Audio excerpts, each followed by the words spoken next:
Trump just demanded an investigation into the FBI. Adam Schiff's response is perfect.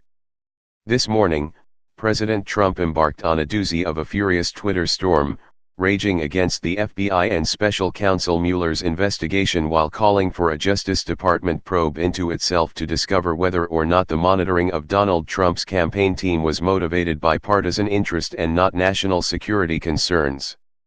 The declaration is, of course, ridiculous.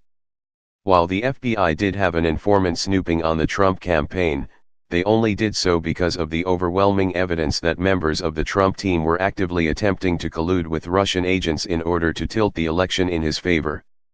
With the failure of his last few efforts to derail the investigation, like the hugely hyped but ultimately tepid revelation of the memos and the smear campaign against former Deputy FBI Director Andrew McCabe, it appears that Trump's newest plan is to accuse President Obama's DOJ of planting a spy in his campaign.